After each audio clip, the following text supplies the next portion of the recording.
조선의 스승 퇴계 이황의 철학을 만나는 시간, 지혜낭 독실입니다. 영상이 도움되신다면 구독과 좋아요로 응원해주세요. 사유의 길로 안내합니다. 오늘은 참으로 말하기 어려운 이야기를 꺼내려 하오. 하나 이 말을 하지 않고서는 이 늙은 가슴이 편치 않을 것 같아 이렇게 붓을 들게 되었습니다. 세상 사람들은 말하지요. 나이 들면 돈이 있어야 한다고, 자식이 잘 되어야 한다고, 건강해야 한다고. 틀린 말은 아니지요. 이 몸도 그것이 나쁘다 여기지는 않습니다. 하나, 정작 가장 비참한 노년을 맞이하는 이들을 보면 그들에게는 대개 그 모든 것이 있습니다. 통장에는 돈이 있고 자식들은 제법 성공했고 몸도 그럭저럭 움직이지요. 그런데 왜 그들의 눈빛은 그토록 공허한 것일까요? 제가 평생을 살며 깨달은 것이 하나 있습니다. 노년의 진정으로 우리를 지탱하는 것은 통장의 잔고가 아니라는 것, 자식의 성공도 아니라는 것, 그것은 바로 마음의 평화입니다. 마음 둘 곳 없는 부자가 마음 편한 가난뱅이보다 훨씬 더 비참한 법이지요. 오늘 이 늙은이는 그대들에게 묻고자 합니다. 그대는 무엇으로 그대의 노년을 채우고 계십니까? 남들이 부러워할 무언가로 채우고 계십니까? 아니면 그대 자신의 평화로 채우고 계십니까? 자, 이제 천천히 함께 걸어가 보시지요. 이 늙은이가 젊은 시절 한양에서 한 노인을 만난 적이 있습니다. 그분은 큰 기와집에 사셨고 자식 셋이 모두 관직에 나갔으며 손주들도 10이 넘었지요. 그런데 이상했습니다. 그분과 차를 마시는 내내 그분은 오직 한 가지 이야기만 하셨습니다. 우리 큰아들이 말이요, 육조판서 밑에서 일하고 둘째 사위가 과거에 급제해서 막내 손자가 천자문을 벌써 다 뗐다오. 처음에는 자랑인 줄 알았습니다. 하나 자세히 들어보니 그것은 자랑이 아니었습니다. 그것은 애원이었습니다. 제발 내가 쓸모있는 사람이라고 말해 주시오. 제발 내 인생이 헛되지 않았다고 인정해 주시오. 그분의 눈빛에서 저는 보았습니다. 그 많은 것을 가졌으되 정작 자기 자신은 없는 사람을, 그분은 평생을 남과 비교하며 사셨습니다. 누구네 집 자식보다 우리 자식이 낫고 어느 집보다 우리 집이 크고 무엇보다 우리가 더 많이 가졌다는 것, 그것을 증명하는 데 60년을 쓰셨습니다. 하나 정작 그분이 혼자 있을 때는 어땠을까요? 자식들이 다 돌아가고 손님들이 다 떠나고 그 큰 집에 혼자 남았을 때 그분은 무엇을 하셨을까요? 무슨 생각을 하셨을까요? 저는 압니다. 그분은 텅 비었을 것입니다. 왜냐하면 그분은 평생 남들의 시선 속에서만 존재했기 때문입니다. 남들이 쳐다보지 않으면 자신이 누구인지도 몰랐던 것이지요. 이것이 바로 노년의 첫 번째 비극입니다. 자식의 성공이나 재산 자랑에 목매는 사람, 그대들 주변에도 계시지 않습니까? 만나면 항상 손주 자랑, 자식 자랑만 하시는 분. 처음에는 미소 지으며 듣지만 계속 들으면 슬퍼집니다. 왜냐하면 그 말 속에서 정작 그 사람 자신의 이야기는 단 한 줄도 없기 때문입니다. 나는 요즘 이런 책을 읽고 있소. 나는 요즘 이런 생각을 하고 있소. 나는 요즘 이것이 좋더군. 이런 말이 없습니다. 오직 남의 이야기로만 자신을 채우지요. 그런데 말입니다. 자식은 그대의 소유물이 아닙니다. 자식의 성공은 그대의 성공이 아닙니다. 그대는 그대 자신으로 당당해야 하는 법이지요. 그대가 오늘 마당을 쓸었다면 그대가 오늘 차 한 잔을 정가리 내렸다면, 그대가 오늘 공원을 산책했다면 그것으로 충분히 귀한 하루입니다. 왜 남의 것으로 그대를 증명하려 하십니까? 두 번째 비극은 더 처참합니다.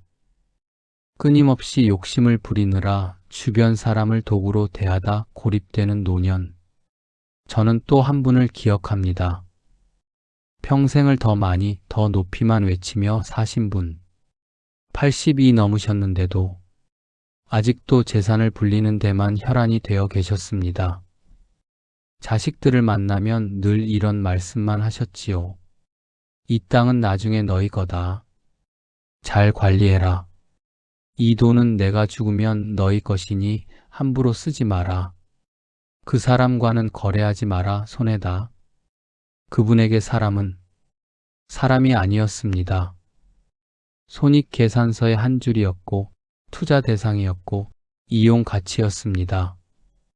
그렇게 살다 보니 어느새 주변에 아무도 없더군요. 자식들은 명절에도 오지 않았고 친구라고 부를 사람도 없었고 그저 돈 때문에 어쩔 수 없이 들르는 사람들만 있었습니다. 그분이 돌아가시던 날 병상에 누워 계셨는데 손을 잡아줄 사람이 없었습니다. 평생을 욕심으로 채웠는데 정작 마지막 순간에는 잡을 손 하나 없었던 것이지요. 그분의 통장에는 수십억이 있었습니다. 하나 그 어떤 돈으로도 사람의 온기는 살 수 없었습니다. 이것이 바로 욕심이 만드는 감옥입니다. 욕심은 처음에는 그대를 크게 만드는 것처럼 보입니다. 하나 결국에는 그대를 가장 작고 외로운 섬으로 만들어버리지요. 그대, 지금이라도 늦지 않았습니다. 오늘부터라도 사람을 사람으로 대하십시오. 자식을 투자 대상이 아닌 그저 사랑스러운 존재로 바라보십시오. 이웃을 이용할 사람이 아닌 함께 웃을 벗으로 여기십시오. 그러면 그대의 노년은 황금으로도 살 수 없는 진정한 풍요로 가득할 것입니다. 자, 이제 본론으로 들어가 볼까 합니다. 노년의 비참함을 이야기했으니 이제는 노년의 아름다움을 말해야겠지요. 안 빚낙도, 가난을 편안히 여기고 도를 즐긴다는 뜻입니다. 하나 많은 이들이 이 말을 오해합니다. 그럼 가난하게 살라는 말인가? 돈 없이 어떻게 사나? 아닙니다. 이 늙은이가 하고자 하는 말은 그것이 아니오. 안 빚낙도란 물질의 결핍이 내 행복을 방해하지 못하게 하는 힘입니다. 돈이 있든 없든 물건이 많든 적든 그것이 나의 마음의 평화를 좌우하지 못하게 하는 것. 이것이 진정한 안 빚낙도이지요. 생각해 보십시오. 그대에게 지금 1,000만 원이 더 생긴다면 그대는 행복해질까요? 순간은 그럴 수 있습니다. 하나 한 달 후에는, 1년 후에는 아마 또다시 1,000만 원이 더 필요해질 것입니다. 이것이 욕망의 속성입니다. 욕망은 절대 그대를 만족시키지 못합니다. 채우면 채울수록 더 큰 구멍이 뚫리는 것이 욕망의 본질이지요. 하나, 만약 그대가 지금 가진 것에 감사할 줄 안다면, 지금 이 순간의 고요함을 느낄 줄 안다면 그대는 이미 천하를 가진 것과 같습니다. 제가 평생벗 삼은 것이 있습니다. 청풍명월, 맑은 바람과 밝은 달이지요. 사람들은 묻습니다. 그것이 무슨 벗이 되나요? 되고 말고요. 그대 오늘 저녁에 창문을 열고 바람을 맞아 보시겠습니까? 그냥 가만히 5분만 서 계십시오. 바람이 그대의 뺨을 스치고 머리카락을 건드리고 옷자락을 흔들 것입니다. 그 순간 그대는 알게 될 것입니다. 이 바람은 공짜라는 것을, 이 바람은 누구의 허락도 필요 없다는 것을, 이 바람은 왕이 맞으나 거지가 맞으나 똑같이 부드럽다는 것을, 이것이 바로 작고 소박한 것에서 우주를 발견하는 기쁨입니다. 차 한 잔, 산책 한 번, 책 한 페이지, 이런 것들이 그대의 노년을 얼마나 풍요롭게 만들 수 있는지 그대는 아직 모르십니다. 자, 이 늙은이가 그대에게 하나 부탁을 하겠습니다. 오늘 저녁 텔레비전을 끄십시오. 그리고 모든 불을 끄십시오. 어둠 속에 앉으십시오. 처음에는 무섭고 불편할 것입니다. 하나 5분만 참으십시오. 그리고 그대의 숨소리를 들으십시오. 들리십니까? 그대는 지금 숨을 쉬고 있습니다. 이 순간에도 그대의 가슴은 오르내리고 그대의 심장은 뛰고 있습니다. 그대는 살아 계십니다. 이것이 얼마나 귀한 일인지 우리는 너무 자주 잊고 삽니다. 숨 쉬는 것, 걷는 것, 보는 것, 듣는 것, 이 모든 것이 기적입니다. 그대가 만약 이 기적을 느낄 줄 안다면 그대는 이미 이 세상에서 가장 부유한 사람입니다. 고독을 풍요로 바꾸는 지혜. 많은 노인들이 두려워하는 것이 하나 있습니다. 외로움입니다. 자식들은 바쁘고 친구들은 하나둘 떠나가고 배우자마저 먼저 가시면 남는 것은 고독뿐이지요. 하나 이 늙은이는 감히 말합니다. 고독은 저주가 아닙니다. 고독은 선물입니다. 외로움과 고독은 다릅니다. 외로움은 누군가가 필요한데 없을 때 느끼는 결핍입니다. 하나 고독은 온전히 나 자신과 함께 있을 수 있는 풍요로운 시간입니다. 생각해 보십시오. 그대는 평생을 누군가의 아버지로, 누군가의 어머니로, 누군가의 남편으로, 누군가의 아내로, 누군가의 직원으로 살아왔습니다. 그런데 그대 자신으로는 얼마나 살아보셨습니까?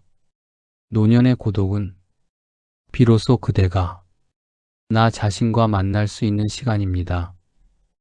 80년을 살았는데 정작 나 자신을 모른다면 그것이야말로 진정한 비극이 아니겠습니까? 혼자 있는 시간을 두려워하지 마십시오. 혼자 있을 때 그대는 비로소 그대가 무엇을 좋아하는지, 무엇이 그대를 기쁘게 하는지, 무엇이 그대를 평화롭게 하는지 알게 됩니다. 이제 해가 집니다. 이 늙은이의 이야기도 끝을 향해 가고 있습니다.